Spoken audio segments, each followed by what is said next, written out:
My name is Michael Rascher, and I'm pursuing the bioengineering thread because of its importance to the future of humanity's well-being.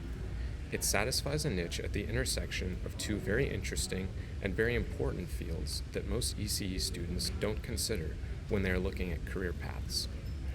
I believe that with the bioengineering thread, I can use my skills in electrical engineering most impactfully by applying them to the biomedical field because it relates most directly to the human experience.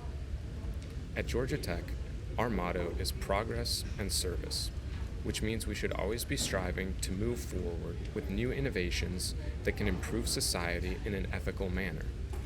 There is no better way to do this than by using technical expertise to develop devices that can save lives in the operating room, optimize human performance on the field, or detect dangerous diseases before they become a problem.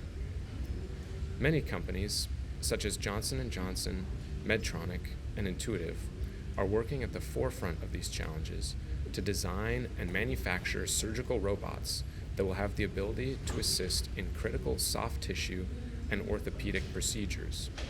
This kind of work is so important, and yet it requires both a deep technical understanding of electrical hardware and software, as well as comprehension of the human anatomy for which these robots will be used. Without one or the other, it's impossible to create a useful, functioning system. This is why the bioengineering thread is so important in our world today, and why I'll be spending my summer working on J&J's Otava robot, because I believe in the value of the human life, and that improving the surgical workflow in an operating room is one of the most relevant ways to help save people that need it most. As a runner and avid gym goer, I'm also very interested in finding ways to optimize my workouts.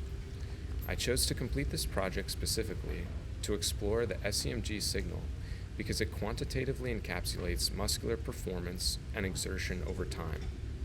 It could have a range of applications for athletes training for their next big event, some examples of which might be predicting maximum possible exertion, identifying injuries from sustained stress, identifying fatigue before it inhibits performance, or measuring proper recovery times.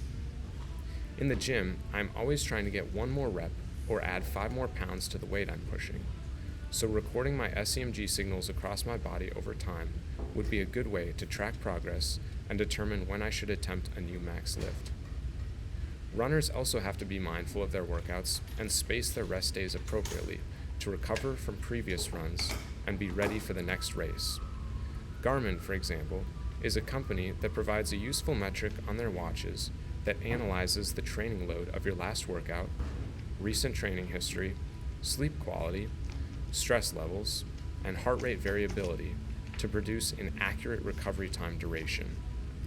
This is a perfect application of bioengineering because it integrates biological signals and an understanding of how the human body functions into hardware that can be worn on the wrist.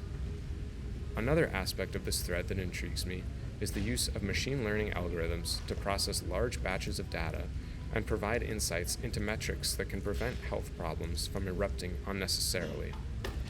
Many people I know, whether friends or family, have struggled with some sort of complication such as cancer, Alzheimer's, or cardiovascular problems. These issues drastically reduce quality of life and can lead to so much worry and concern for loved ones. If our goal as electrical and computer engineers is to apply scientific principles to improve the standard of living and advance our society, then exploring the solution to these types of issues is certainly our highest calling. To me, Georgia Tech's ECE bioengineering thread means helping people. It is our way to cross interdisciplinary divides and create devices that will benefit humanity for decades to come.